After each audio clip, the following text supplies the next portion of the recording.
90% tambang nikel yang ada di Indonesia itu dikuasai Cina, Pak Menteri.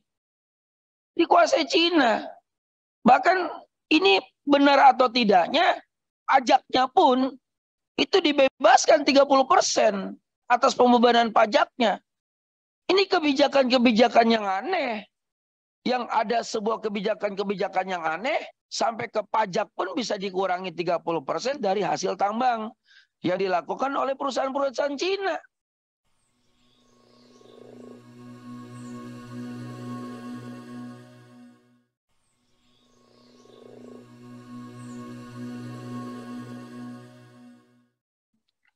Kita memang betul apa yang disampaikan rekan kita tadi dari fraksi Partai PKB, jangan terlalu pede kita persoalan nikel ini.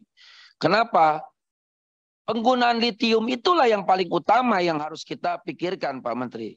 Bagaimana kita memproduksi litium? Sekarang ini kita bilang ada larangan ekspor bahan mentah. Tetapi kenyataannya, mohon maaf nih, benar atau tidak kalau di check and recheck, check and balance ya, betul apa enggak, itu proses nikel ini ekspornya besar-besaran sebetulnya terjadi. Cina itu punya pendapatan 450 triliun per tahun hasil dari nikel di Indonesia. Kenapa kita tidak menikmati uang itu? Ternyata uang itu bisa dinikmati Cina. Nah, sementara ya saat ini Pak Menteri, Tesla itu sudah merancang sebuah produk litium menggunakan bahan baku besi. Jadi kita jangan terlalu pede, jangan terlalu yakin ya seolah-olah kita akan jadi wah tapi besok kita jadi weh. Iya. Kita bicara wah tapi besok kita jadi weh. Digigit jariin kita sama orang luar negeri. Malu dong lo katanya. Nah ini kita jangan terlalu pede di situ. 90% tambang nikel yang ada di Indonesia itu dikuasai Cina, Pak Menteri. Dikuasai Cina. Bahkan ini benar atau tidaknya, pajaknya pun itu dibebaskan 30% atas pembebanan pajaknya. Ini kebijakan-kebijakan yang aneh.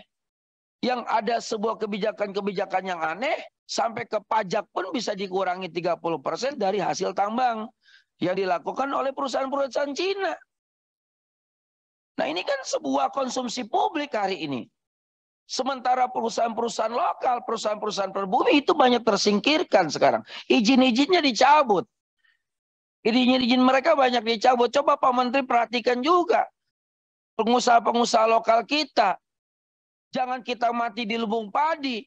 Orang Indonesia sendiri tidak bisa mengelola tambang nikel. Kan lucu. Kok dikuasai 90% oleh Cina untuk tambang, smelter, sementara kita yang orang pribumi tersingkir untuk kegiatannya hal tersebut. Sementara tanah yang dipakai itu rata-rata tanah rakyat.